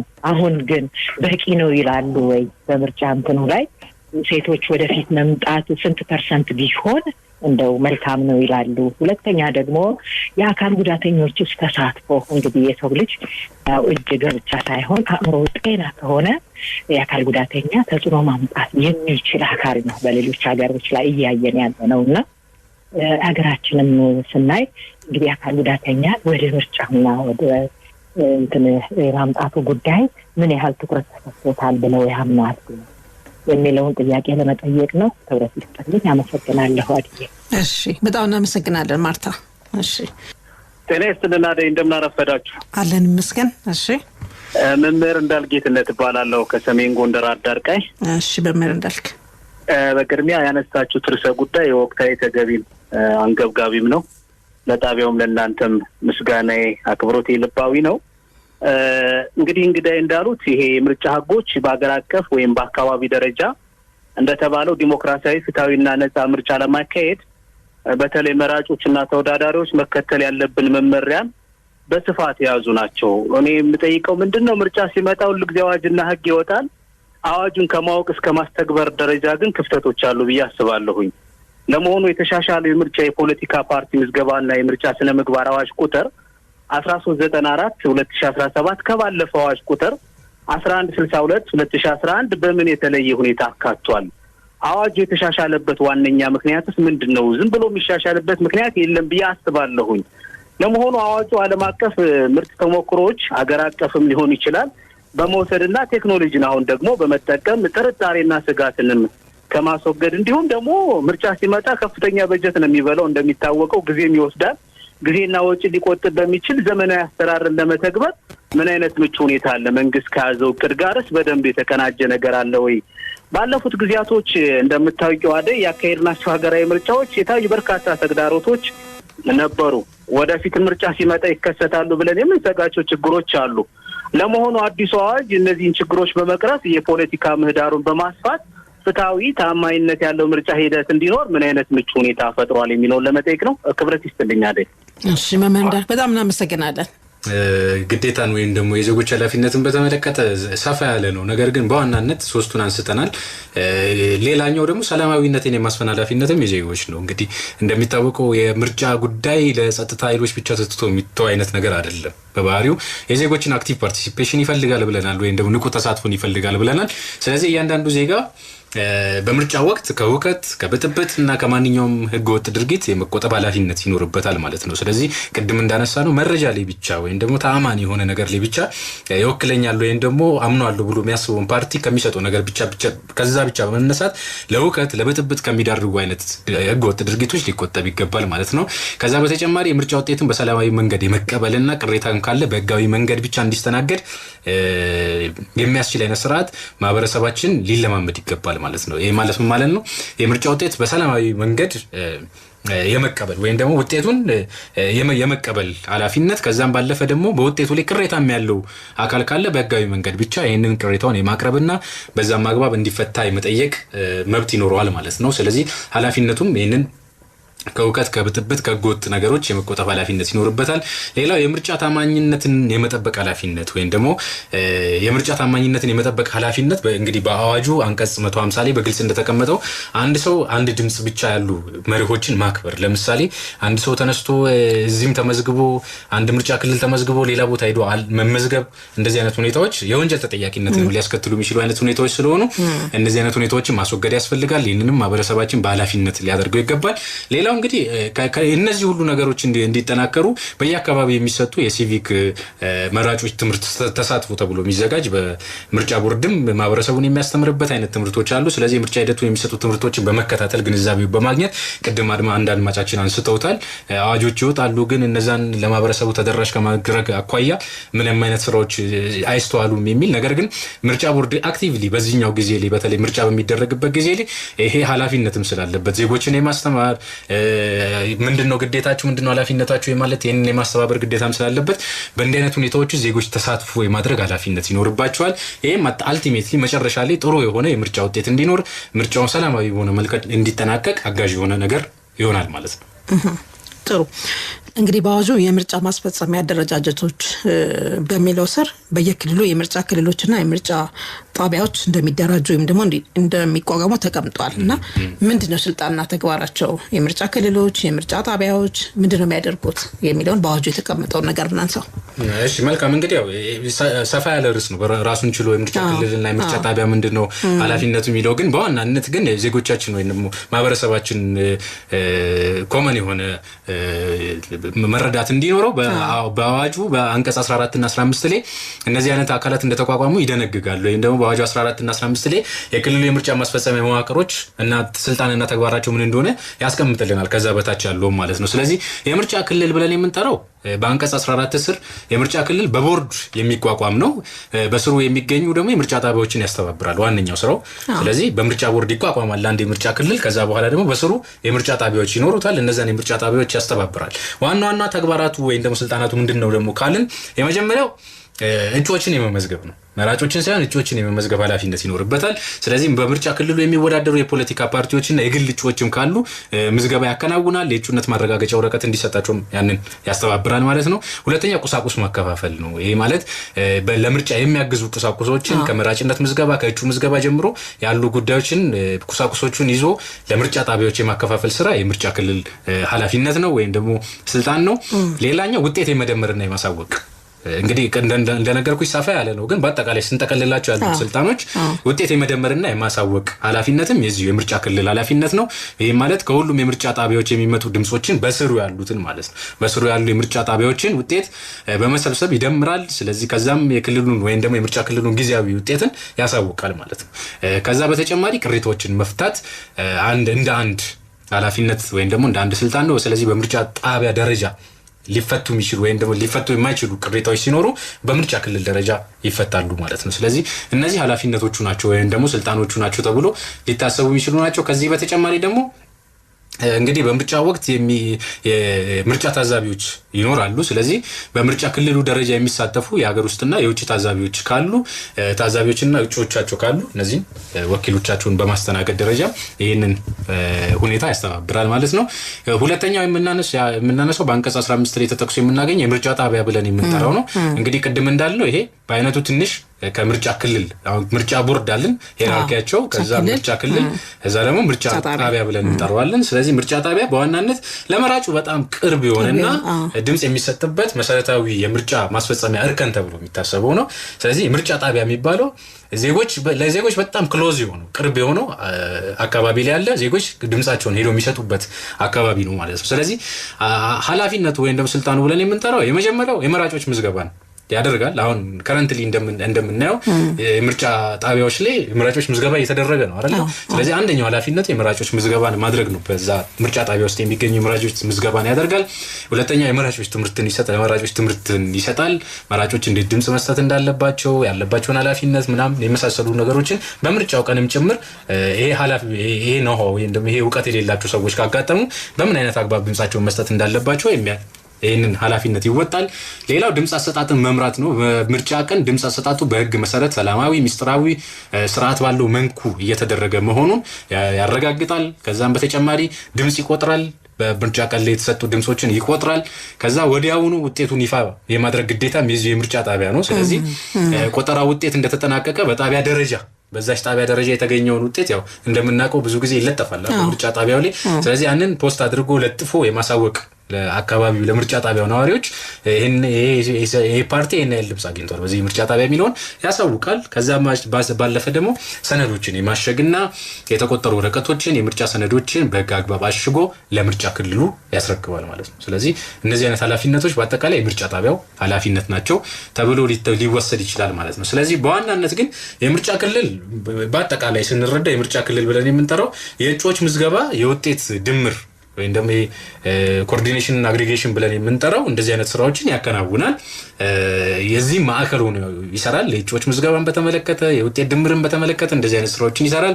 ከዛ በተጨማሪ የምርጫ ጣቢያ ደግሞ የመራጮች ድምጽ አሰጣጥንና ምዝገባን በተመለከተ እንደዚህ አይነት ሁኔታዎች የሚከናወኑበት ስፍራ ነው ተብሎ ሊታሰብ ይችላል። ጥሩ አድማጮች የምርጫ ክልል የምርጫ ጣቢያ ምንድነው ስልጣናቸው ምንድነው ተግባራቸው የሚለውን ነገር አዋጁ ላይ ተቀመጡትን እንዲያውቁት ከማድረግ አንፃር ነው። ሌላው አሁን ላይ እንግዲህ የመራጮች ምዝገባ ተጀምሯል። ቀደም ሲል በርግጥ ባንድን በሌላ በልኩ ስናነሳ ነበረ። ለመመዝገብ ወይም ደግሞ የምርጫ ካርድ ለመውሰድ ምን አይነት መረጃዎች ያስፈልጋሉ? እንግዲህ አሁን በተለያዩ ሚዲያዎች እየተነገረ ነው። በወቅቱም ስለሆነ እየተነገረው እንደዚህ እየተባለ ግን እንዳጠቃላይ አዋጁ ምን ይላል? አንድ ሰው ምርጫ ካርድ ለመውሰድ ሲሄድ ምንድነው መረጃ የሚያስፈልገው? መልካም እንግዲህ ይሄ ከረንትሊ አሁን እየተደረገ ያለው ሁነት ነው። እንግዲህ ከምርጫው ሁነት ከተያይዞ እንግዲህ ለዚህ አዋጃችን 1162 አንቀጽ 18 2021 ላይ በግልጽ ያስቀመጣቸው ድንጋጌዎች አሉ። አንድ ሰው የመምረጥ መብት አለው ብሎ ከደነገገ በኋላ ለመምረጥ ደግሞ መጀመሪያ የምርጫ ምዝገባ ማድረግ እንደሚገባው ይደነግጋል። ስለዚህ አንድ ዜጋ ወይም ደግሞ አንድ እድሜው ለመምረጥ የደረሰ ሰው ወደ ምርጫ ጣቢያ ሄዶ የምርጫ ካርዱን ለመውሰድ ምን ማድረግ አለበት የሚለውን በመሰረታዊነት ለማስቀመጥና ግልጽ ለማድረግ በዋናነት አንደኛው የዜግነት ማረጋገጫ ያስፈልጋል። የዜግነት ማረጋገጫ ያስፈልጋል። አዋጁ የዜግነት ማረጋገጫ አልተርናቲቭ ወይም ደግሞ በብዙ አማራጮች ያስቀምጣቸዋል። ዜጋው መብቱ እንዳይጠብብ ማሰብ ማለት ነው። ስለዚህ መታወቂያ ያለው በመታወቂያው ፓስፖርት ያለው በፓስፖርቱ እንደውም አዋጁ ለዚህ ጥበቃ ሲያደርግ መታወቂያውና ፓስፖርቱ ያልታደሰም ቢሆን ችግር የለም ሄዶ ያንን ሬጂስተር ለማድረግ ለመመዝገብ ያልታደሰም ቢሆን በዛ አካባቢ ላይ ያወጣው ፓስፖርት ወይም ደግሞ ኢትዮጵያዊነቱን የሚገልጽ ፓስፖርት ወይም ደግሞ መታወቂያ ያለው እንደሆነ የመጀመሪያው እሱ ኢትዮጵያዊነቱን ሊያረጋግጥ የሚገባ ሁለተኛ የእድሜ ማረጋገጫ 18 ዓመት እንደሆነ ዲገባ አሁን ለምሳሌ ፓስፖርት መያዝ ወይም ደግሞ ማነው መታወቂያ ይዞ መገኘት 18 ዓመት እንደሆነ በቀበሌዎች ነዋሪ እንደሆነ ሊያረጋግጥ የሚችልበት ነው። ሁለተኛ የመኖሪያ ጊዜ ነው ወይም ደግሞ ለመመዝገብ የሚፈልግበት በምርጫ ክልል ውስጥ ወይም ደግሞ በምርጫ አካባቢ ውስጥ 6 ወራት ውስጥ በቢያንስ 6 ወራት የኖረ መሆን መቻል ይኖርበታል። ከዛ በተጨማሪ እንግዲህ እነዚህ ነገሮች ባይኖሩኝ እነዚህ ዶክመንቶች ባይኖሩኝስ አሁን ለምሳሌ ማንነትን ለመግለጽ የሚያስፈልጉ ሰነዶች አሉ ብለናል። እንግዲህ መራጮች በዋነኛነትም በምርጫ ጣቢያ ላይ ምርጫ ሬጂስትሬሽንን ሲያደርጉ በህጉ መሰረት የሚጠይቁት መታወቂያ የነዋሪነት መታወቂያን ወይም ደግሞ ፓስፖርትን መንጃ ፍቃድን አሊያም ደግሞ የመንግስት ሰራተኛ መታወቂያን ተማሪ ከሆነ የትምህርት ቤት መታወቂያም ጭምር ያገለግላል። ወይም ደግሞ ጡረተኛ ከሆነም የጡረተኛ መታወቂያም ለዚህ ለሬጂስትሬሽን ወይም ደግሞ ለምዝገባ አግባብ የሚያገለግል ነው። ነገር ግን ሰነድ የሌላቸው ከሆኑስ ለምሳሌ አሁን አንድ ሰው መታወቂያ ላይ ኖሮ ይችላል፣ ፓስፖርት ላይ ኖሮ ይችላል፣ መንጃ ፍቃድ ላይ ኖሮ ይችላል። እንደዚህ አይነት ሁኔታዎች ባጋጠሙ ጊዜ አዋጁ መፍትሄ ያስቀምጣል። ስለዚህ በ21(3) በአንቀጽ 21(3) ላይ በግልጽ እንዳስቀምጠው መራጩ ማንነቱን የሚገልጽ ሰነድ የሌለው እንደሆነ በምርጫ ጣቢያ አካባቢ የሚኖሩና ማንነቱን የሚያውቁ በአካባቢ ላይ የሚኖሩ የሚታወቁ 3 ምስክሮችን ስለማንነቱ በምርጫ ጣቢያው በመገኘት ተገኝተው ቃለ መሃላ በመፈጸም ሲመሰክሩለት ሬጂስትሬሽን ወይም ደግሞ ምርጫ ምዝገባ ማድረግ ይችላል ማለት ነው። ይሄ ሁሉ አካዋን እንግዲህ በአዋጅ ውስጥ የተካተተው አንድ ሰው በምርጫ ሊያገኝ የሚችላቸው ነው ወይም ደግሞ ይሄ መብቱ አላግባብ ተገድቦበት እንዳይቀር በማሰብ እስከዚህ ድረስ የሚዘልቁ አይነት አልተርናቲቮችን አዘጋጅቷል። እንግዲህ ካረንትሊ እንደምናውቀው ከኖርማል ከምርጫ ጣቢያ ከሚደረግ ምርጫ ባሻገር ደግሞ ዲጂታል ምርጫ ጣቢያ በተመረጡ ቦታዎች ላይ አካባቢዎች ላይ እየተደረገ ይገኛል። ይሄም ጥሩ የሚባልና ሞር የሚያቀለው ነው ማለት ነው። ስለዚህ ከዚህ ጋር ተያይዞ በምርጫ ምዝገባ ወቅት የሚሰበሰቡ መረጃዎች እንደሚታወቀው ያው የመራጩ ስም፣ ጾታ፣ እድሜ፣ የትውልድ ዘመን፣ የመኖሪያ አድራሻው፣ የመኖሪያ ጊዜ፣ የመራጩ ፊርማ፣ የጣት አሻራ የመሳሰሉ አይነት ነገሮች ሊካተቱበት ይችላሉ። ከዚህ ጋር ተያይዞ ቅድም አድማጫችን አንድ ጥያቄ አንስቶ ነበር፣ እሱ መመለስ ያስፈልጋል። እንግዲህ 1394 ሰፋ ያለ ነው፣ ለብቻው ርዕስ የሚያስፈልገው ነው። ለምን ተሻሻለ፣ ምን አዲስ ነገሮችን ይዞ መጥቷል፣ ምንድነው ያመጣቸው ነገሮች የሚሉት በጣም ትንታኔ የሚፈልጉ አይነት ነገሮች አሉት። ነገር ግን በዋነኛነት ከመራጮችና ከዜጎች መብት አንፃር ዛሬ ስፔሻሊ እያወራን ካለንበት ርዕስ አንፃር መመልከት የሚገባን የጸጥታ ችግር ወይም ደግሞ በተፈጥሮ አደጋ ምክንያት የተፈናቀሉ ዜጎች አሉ በአገራችን ወይም ደግሞ ተፈናቅለው ያሉ ዜጎች፣ እነዚህ ዜጎች እንዴት ይመረጡ የሚለውንም አይነት ጉዳይ በ1394 ላይ ተካቶ እንደ አዲስ ሆኖ መመዝገብ የሚችሉበትና ድምጽ መስጠት የሚችሉበትን አኳን መመሪያ ቦርዱ አዘጋጅቶ በዚህ አኳን እንዲስተናገዱ ያደረገበት ሁኔታም አለ። ስለዚህ እንደ አዲስ ካመጣቸው ነገሮች ውስጥ ወይም ደግሞ አድቅ ያደረጋቸው ነገሮች ውስጥ ተፈናቅለው ያሉ ሰዎች በምርጫ የሚሳተፉበትን ሁኔታ እንዴት ነው መሆን ያለበት የሚሉትን ሁኔታዎች የዳሰሰ መሆኑን መገንዘብ ያስፈልጋል ማለት ነው። በአጠቃላይ ግን በኢትዮጵያ ምርጫ የፖለቲካ ምዝገባ ስነ ስርዓት አዋጅ 1162 መሰረት እንደዚህ አይነት ሁኔታዎች ወይም ደግሞ በመረጨነት አንድ ሰው በመረጨነት ለመመዝገብ የሚያስፈልጉት እንደዚህ አይነት አይደንቲቲ ማንነቱን የሚገልጹ እድሜውን የሚያረጋግጡ እንደዚህ አይነት ሁኔታዎችን ባልኖሩበት ሁኔታ ላይ ደግሞ በሌሎች በምስክሮችም ማረጋገጥ ይችላል። ከዛም የመራጭነት ምዝገባ ካርዱ መውሰድ ይችላል ማለት ነው። በጣም ጥሩ። ሌላው ከሰዓታችን አንፃር ቢሄ ነው አንድ ጥያቄ ላምሳና ከዛ ወደ አድማጮቻችን ጥያቄ እንሄዳለን። በምርጫ ወቅት እንግዲህ ቀደም ሲል የዜጎች ኃላፊነት በምርጫ ሂደት ላይ የሚለውን ነገር ስናነሳ ነበረ።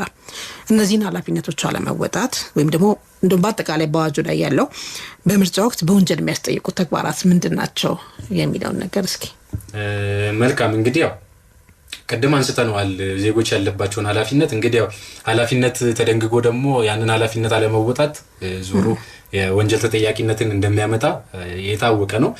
በምርጫ ላይ የሚደረጉ ወይም ደግሞ በምርጫ ውስጥ ያሉ ወንጀሎችን ግን ስንመለከት በዋነኛነት የወንጀል ህጋችን የሚደነግጋቸው ድንጋጌዎች አሉ።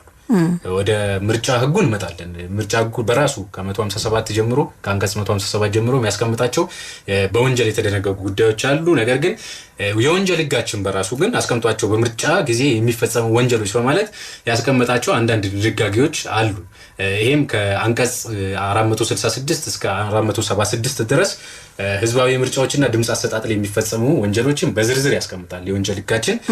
ከዚህ ጋር ተያይዞ በዋናነት ለማንሳት ለምርጫ የሚደረግ ስብሰባንና የምርጫ ሂደትን ማወክና ማሰናከል በአንቀጽ 466 ላይ በግልጽ ተቀምጦ ይገኛል። ስለዚህ አንድ ግለሰብ በምርጫ ስብሰባ ወይም ደግሞ የሚደረጉ ስብሰባዎችን ወይም ደግሞ የምርጫ ሂደትን ለማወክ በማሰብ የሚያደርጋቸው የትኛውም አይነት ጉዳዮች ወይም ደግሞ ይሄንን ለማደናቀፍ እንዲቋረጥ ያደረገ ሰው ከአንድ ዓመት በማይበልጥ ቀላል እስራትና ከ1000 ብር በማይበልጥ መቀጮ እንደሚቀጣ ያስገነዝበናል። ሁለተኛ የምርጫ ድምጽ የመስጠት ወይም ደግሞ የመምረጥ መብትን መንካት የአንድ ሰውን የመምረጥ መብት መንካት ብዙ ጊዜ የፖለቲካ ሐሳቦችን ማራመድ ለመጋፋት መሞከር አይነት ነገሮች ይስተዋላሉ በምርጫ ጊዜ ስፔሻሊ። ነገር ግን እንደዚህ አይነት የምርጫ ድምጽ የመስጠትን ወይም ደግሞ የመምረጥ መብትን መጋፋትን በ467 ንዑስ 1 መሰረት በወንጀል ተደንግጎ የምናገኘው ጉዳይ ነው። ከዚህም በተጨማሪ በምርጫ ላይ የሚሰጥ መደለያ ወይም ደግሞ አንድ ሰው የመምረጥ ወይም ደግሞ የመመረጥ መብት ያለውን ወይም ደግሞ ሌላውን ሰው በመብቱ በተወሰነ መንገድ እንዲጠቀም ወይም ደግሞ መብቱን እንዲተው ለማድረግ በቀጥታም ወይም ሆነ በተዘዋዋሪ መደለያ መስጠት ለግለሰቡ በወንጀል እንደሚያስጠይቅ ይሄም በ468 ንዑስ 1 እና ንዑስ 2 ላይ በግልጽ ተደንግጎ እናገኘዋለን በወንጀል ህጋችን። ከዛ በተጨማሪ የማይገቡ አሰራሮችን መከተል ወይም ደግሞ እጩ ተመራጭ የሆነ ሰው ከህግ ከተፈቀደው ውጪ ለምርጫው ዘመቻ ወጪ የሚሆን ገንዘብ ከማናቸውም ሰው ቡድን ወይም ደግሞ ድርጅት በቀጥታም ሆነ በተዘዋዋሪ መንገድ የሰበሰበ ወይም ደግሞ የተቀበለ እንደሆነ በወንጀል ሊጠየቅ እንደሚችል በ469 ላይ ተደንግጎ እናገኛለን። እንግዲህ ያው የወንጀል ህጋችን በምርጫ ሂደት የሚፈጸሙ ወንጀሎች በማለት ከ466 እስከ 476 ድረስ የሚደነግጋቸው መሰረታዊ የወንጀል ድንጋጌዎች አሉ። ነገር ግን እነዚህ ድርጊቶችን የምርጫ ህጉም ደግሞ በግልጽ ያስቀምጣቸዋል።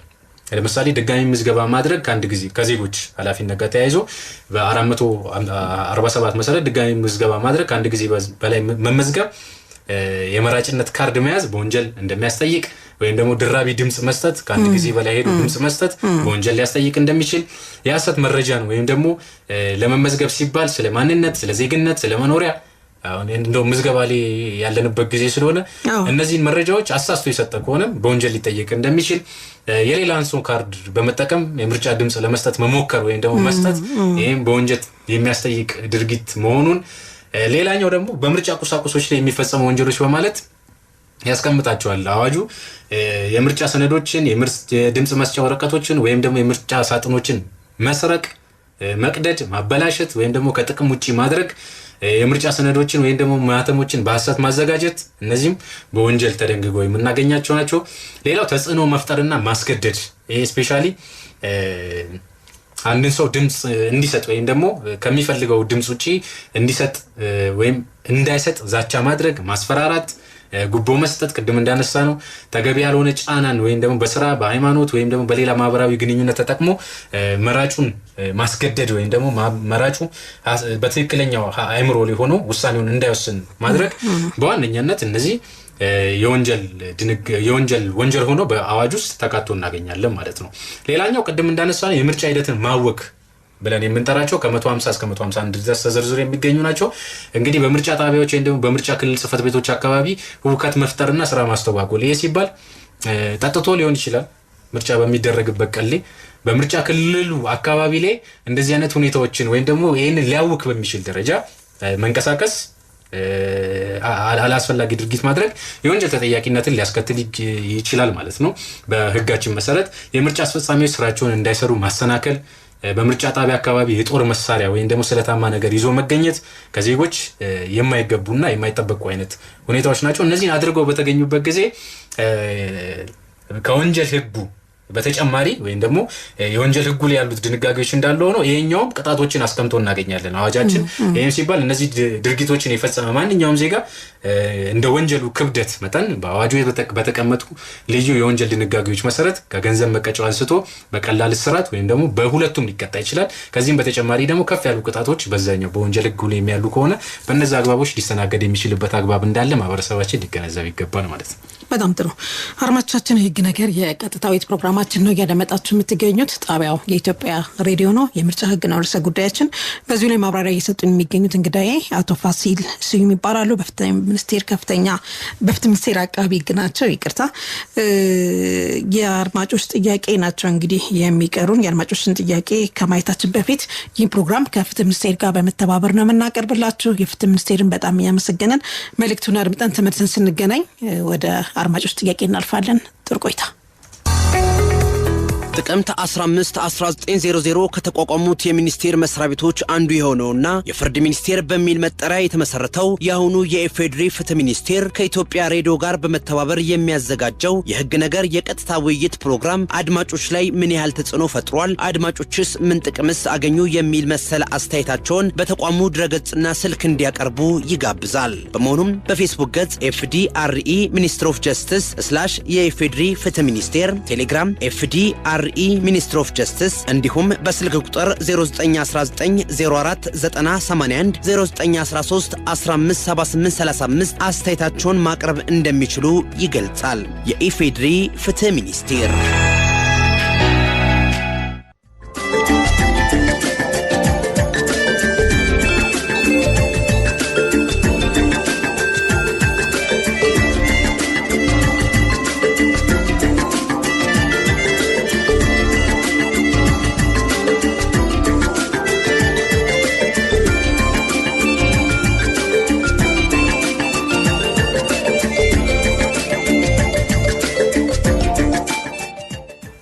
ተመልሰናል። የህግ ነገር የቀጥታዊት ፕሮግራማችን ነው እየተደመጠ የሚገኘው ከኢትዮጵያ ሬዲዮ የምርጫ ህግ ነው። እንግዲህ በተደጋጋሚ እየገለጽን ያለ ነው። አሁን ወደ አድማጮች ጥያቄ ነው የምናልፈው። ወንድም ተካ ያነሳለን ጥያቄ አለ ከአደረጃጀት ጋር ተያይዞ ምንድነው ሐሳቡ ጠቅላላ ስናደርገው ብዙ ጊዜ ፓርቲዎች የመብዛት ነገር አለ። ትንሽም ሆኖ ፓርቲ ማቋቋም ይቻላል ህጉ ምንድነው የሚለው። ስለዚህ ሰብሰብ ብለው ትንሽ ቢሆኑስ እንደዚህ የሚያስቀምጠው ነገር አለው ህጉ ያለው ነገር አለ። መልካም እንግዲህ ያው ይሄን ጥያቄ ለመመለስ ኖርማሊ መመረጥ መብት ነው ብለን የተነሳ ነው። መመረጥም መብት ነው፣ ህገ መንግስታዊ መብት ነው። ይሄ ደግሞ ዓለም አቀፍ የቃል ኪዳን ሰነዶችም ኢትዮጵያ ያጸደቀቻቸውም ጭምር በግልጽ ደንግጎት የምናገኘው ጉዳይ ነው። እንግዲህ ያው በህጋችን መምረጥን በተመለከተውና አድማጫችን እንዳነሱት አው እርግጥ ነው የፖለቲካ ፓርቲዎች ብዛት አለ በሀገራችን። ነገር ግን መመረጥ የሚፈልግ የትኛውንም አካል ግን ከሪኳየርመንቱን የተቀመጡትን ሪኳየርመንቶች እስካሟላ ድረስ ይመረጥ በእጩነት ተመዝግቦ እንደ ፓርቲ መወዳደር መብቱ የተጠበቀለት ነው። ይሄ ሲባል ፖለቲካል ፓርቲዎችን ብቻ ሳይሆን የግል ተወዳዳሪዎችንም ጭምር ይጨምራል። እንግዲህ ህጉ በግልም እስከ መወዳደር ድረስ አድቫንቴጅ ሰጥቷል። ነገር ግን በዋናነት በብዙ ሀገራቶችም በሀገራችንም የህግ ስርዓት ውስጥ በምርጫ ህግ ስርዓት ውስጥ በዋናነት ያለ አንድ ሜካኒዝም አለ። እርግጥ ነው የፓርቲዎችን ብዛት መገደብ ባይቻልም ነገር ግን ሌላ ሜካኒዝም ወይም ደግሞ ሌላ መንገድ መፍጠር ያስፈልጋል ለዚህ ዋነኛውና መሰረታዊው በምርጫ ህጋችን ውስጥ የተቀመጠው የፓርቲዎች ውህደት ወይም ደግሞ ጥምረት ብለን የምንጠራው መሰረታዊ ሐሳብ ቤዚክ ነው ለምሳሌ ካለፈው ከ6ኛው ሀገራዊ ምርጫ ከነበሩት ፖለቲካ ፓርቲዎች ብዛት አንፃር የዘንድሮን የፖለቲካ ፓርቲዎች ብዛታን ብናወዳድረው በግማሽ ያህል ያንሳል ዘንድሮ ማለት ነው አፕሮክሲሜትሊ ግማሽ ይሄ የሆነበት ምክንያት ብዙ ፓርቲዎች በመዋሃድ በመጣመር አንድ በመሆን በአንድ ፖለቲካል ድርጅት ውስጥ በመግባት ለአብነት ብዙ ፖለቲካል ፓርቲዎች በዚህኛው ምርጫ ላይ አንድ በመሆን በአንድ ፓርቲ ስም ተጠርተው ሲወዳደሩ ያየን ነው አይደል ምርጫ ቀስቀሳቸውንም ሲያደርጉ እየተመለከትን ነው ስለዚህ ህጉ ሜካኒዝም አለው ነው የምርጫ ፖለቲካ ፓርቲዎችን አትወዳደርም ብሎ የሚከለክል ህግ የለም ነገር ግን ተመሳሳይ በሆነ ሪዮት ዓለም ውስጥ ወይም ደግሞ ተመሳሳይ በሆነ አይዲዮሎጂ ውስጥ ያሉ ፖለቲካ ፓርቲዎች እስከ ተስማሙ ድረስ የምርጫ ቦርድ ህግም ሆነ የምርጫ ህጋችን እነዚህ ፓርቲዎች እንዳይጣመሩ የሚከለክልበት ጉዳይ የለም ማለት ነው ስለዚህ ይሄ ኢንኮሬጅ ነው ያደረገ ያለው ማለት ነው ስለዚህ ፖለቲካ ፓርቲዎቹ ተጣምረው አንድ ላይ ሆነው አቅም ኖሯቸው መጥተው እንዲወዳደሩ የሚገፋ አይነት የህግ ማዕቀፍ በህጋችን ውስጥ ተካቶ እናገኛለን ስለዚህ ከዚህ አንፃር የሚከለክል ህግ የለም ፖለቲካ ፓርቲዎችን አትወዳደሩም ብሎ ነገር ግን ታቅፈው በአንድ ስር ሆነው እንዲወዳደሩ ደግሞ የሚያግዝ አይነት የህግ ማዕቀፍ እንዳለ መረዳት አስፈላጊ ይሆናል ማለት ነው ጥሩ ሌላው ከሰዓታችን አንፃር ሰብሰብ ያረኳቸው ሊድ ጥያቄዎችን ሴቶችን ወደፊት የማምጣት ነገር እንዴት ነው ምን ይመስላል ሌላው የአካል ጉዳተኞችን ተሳትፎ ምን ያህል ትኩረት ተሰጥቶታል ያሉት ነገር አለና ሁለቱንም አንድ ላይ ያይዘን ብናነሳቸው መልካም እንግዲህ ያው በህግ ረገድም በአዋጃችን በ1162ም ሆነ በሌሎች ህጎች አቀራረጽ ሂደት የሴቶችን መብት የጠበቀና የአካል ጉዳተኞችን መብት ባስከበረ መልኩ ህጎች ይቀርጻሉ በዋነኛነት የምርጫ ህጋችንም ይሄንን ታሳቢ ባደረገ መልኩ የተቀረጸው ሊባል ይችላል ለምሳሌ ቅድም በዋናነት አንስተን የነበረው አንድ ጉዳይ ነበረ አካል ጉዳተኞችን በተለይ በተመለከተ በግል ተወዳዳሪነት አንድ አካል ጉዳተኛ መወዳደር ቢፈልግ የኖርማል ሰው ወይም ደግሞ አካል ጉዳተኛ ያልሆነ ሰው ከሚጣበቅበት መስፈርት ያነሰ መስፈርት ህጉ ይሰጣል ስለዚህ ፕሮቴክሽን ነው ማለት ነው ወይም ደግሞ ድጋፍ ነው ያደረገለት ያለው ማለት ነው ይሄ ማለት በግል ለሚወዳደር ሰው 5000 ፊርማ ሰብስበና አካባቢ ካለ በአካል ጉዳተኛ ሆኖ ደግሞ በግሉ ለሚወዳደር ሰው 2000 ድምጽ ቀንሶለ በ3000 አንተ 3000 በቃል ካለ ኢንኮሬጅ ያደረገ ነው ሴቶችንም በዚህ ልክ ኢንኮሬጅ ሊያደርጉ የሚችሉ አይነት አሰራሮች አሉ ነገር ግን በዋነኛነት ያው ስለ ምርጫ አይደለ ያወራን ያለው ይሄ ፖለቲካል ፓርቲዎች በራሳቸው የሚደራጁበት መንገድም ወሳኝነት ይኖረዋል ህጉ ስላስቀመጠው ሴቶች ይሁኑ ስላለ ሳይሆን እሱም ማለቱ በዋነኛነት እንዳለ ሆኖ ግን ፖለቲካል ፓርቲዎች የሚደራጁበት መንገድ መልኩ ለሴቶች የሚሰጡት ቦታ በራሱ ቤዚካሊ በፖለቲካል ምህዳር ውስጥ የምናያቸው አሁን ሴቶች ያላቸውን ተሳትፎ ሊያጎላ የሚችል ነው አንዳንድ ፓርቲዎች ፒላርሊ እንደምናየው አሁን ከረንትሊ ብዙ ሴት ተወዳዳሪዎች ያላቸው እጩዎች ያላቸው አይነት ፓርቲዎች አሉ ሌሎችም እንደዛው ማለት ነው ስለዚህ በእንዲህ አይነት መልኩ ነው ሊጎለብት የሚችለው ፖለቲካ ፓርቲዎች ሲዋቀሩ ለሴቶች ቅድሚያ በመስጠት ሴቶችን በማከለ መልኩ አካል ጉዳተኞችንም እንደዛ የፖለቲካ ምህዳሩ ላይ የሴቶችን ተሳትፎ በነቃ ሁኔታ ማሳተፍ የሚቻልበት መንገድ እንዳለ መረዳት ሴቶችም ራሳቸው ተሳትፎ ማድረግ አለባቸው አሁን በመረጡኝ ጊዜ በምርጫ ጊዜ የምርጫ ካርድ መውሰድ እንዲሁም ደግሞ ያሰቡትን ይሆናል የሚሉትን ፓርቲ መምረጥ የሚወክላቸውን መምረጥ ላይ ተሳትፎ ማድረግ አለባቸው ከዛው ውጪ ቀደም ብለው ደግሞ እንደዚህ አይነት ነገሮች ላይ የመሳተፍ ነገር የፖለቲካ ፓርቲዎች ላይ የመግባት ነገር መሳተፍ ነገር ወደፊት እንዲመጡ የማድረግ ነገር ከፖለቲካ ፓርቲዎች ብቻ ሳይሆን ሴቶችም ራሳቸው ሊሳተፉ ይገባል በእነዚህ ነገሮች ላይ የሚለውን ነገር እሱን ለመጨመር ፈልጌ ነው በጣም ጥሩ አድማጮቻችን እንግዲህ የመምህር እንዳልክ ጥያቄ ይሄ ሰፊ ስለሆነ ሌላ ጊዜ ቀደም ሲል መግቢያ ላይ እንዳልኩት ብዙ ገና ያላነሳናቸው ጉዳዮች አሉ የዛሬው ጠቅላላ ነገር ነው የምረጡኝ ዘመቻ ለገና ሰፊ ነው ይሄም የድምጽ አሰጣጥና ውጤት ገለጻ ለብቻው የፖለቲካ ፓርቲዎች የምርጫ ስነ ምግባር ይሄም ለብቻው እና ሌሎችንም አድርገን ከምርጫ ቦርድም እንዲሁም ሌሎችን ባለሙያዎች የህግ ባለሙያዎች ያው የህግ ፕሮግራም ስለሆነ የተገኙ ማብራሪያ የሚሰጡበት ሌላ ጊዜ ውይይት እናደርጋለን ስለዚህ በመን እንዳልክ ያነሱልን አዋጅ ቁጥር 1162 ከአዋጅ ቁጥር 13 ማሻሻያው ከ1394 በምንድነው የሚለየው ያለው ሰፊ ነገር ስለሆነ ሌላ ጊዜ ተመልሰን ውይይት እናደርግበታለን። አድማጮቻችን እንግዲህ የዛሬው ውይይታችን ይሄንን ይመስላል። ምርጫ ምንድነው፣ የምርጫ መሪዎች ልዩነት፣ የምርጫ አይነቶችና ልዩነታቸው፣ ስለመመረጥና መመረጥ መብት ህጉ ምን ይላል፣ በምርጫ ሂደት የዜጎች ኃላፊነት ምንድናቸው፣ አሁን ላይ መራጮች ምዝገባ ተጀምሯል። እንግዲህ የሚያስፈልጉ መስፈርቶች መረጃዎች ምንድናቸው፣ በምርጫ ወቅት ወንጀል የሚያስጠይቁ ተግባራት እነዚህ ምንድናቸው የሚለውን ነገር አንስተን ነበር። በተለይ በወንጀል ከሚያስጠይቁ ተግባራት የምርጫ ሂደትን ማወክ፣ የአንድን ሰው የመመረጥ መብትን መንካት፣ በምርጫ ላይ የሚሰጥ መደለያ ድጋሚ ምዝገባ ማድረግ በወንጀል የሚያስጠይቁ ነገሮች ናቸው። የሐሰት መረጃ መስጠት ከመመዝገብ ጋር ተያይዞ የሌላን ሰው ካርድ በመጠቀም ድምጽ ለመስጠት መሞከር በራሱ መሞከር ሊያስጠይቅ እንደሚችል፣ የምርጫ ሳጥን መስረቅን፣ ተጽዕኖ ሌላ ሰው ላይ መፍጠር፣ ሌላ በጣም ብዙ ናቸው። እነዚህ በሙሉ በወንጀል የሚያስጠይቁ ተግባራት ናቸውና ልንጠነቀቅ ይገባል። ከመጠየቅ ራሳችንን ልናግድ ይገባል የሚለውን ነገር ማንሳት እንፈልጋለን። አቶ ፋሲል ስዩም ሰፋ ያለ ማብራሪያ ነው የሰጡት። ስለሰጡት ማብራሪያ በድጋሚ እጅግ በጣም አመሰግናለሁ። አቶ ፋሲል ስዩም በፍትህ ሚኒስቴር አቃቤ ሕግ ናቸው። በድጋሚ በጣም አመሰግናለሁ። አድማጮቻችን እንግዲህ በሚቀጥለው ሳምንት በሌላ የህግ ጉዳይ እንጠብቃቸዋለን። አልማዝ አባተና ሂሩት ቴክኒኩን ሲቆጣጠሩ ነበር። አዲሱ ገረመው ፕሮግራም በማስፈጸም አሬ ተገናኝ ውይይቱን መራው። ስለነበረን ቆይታ በጣም አመሰግንኩኝ። ጤና ይስጥልን።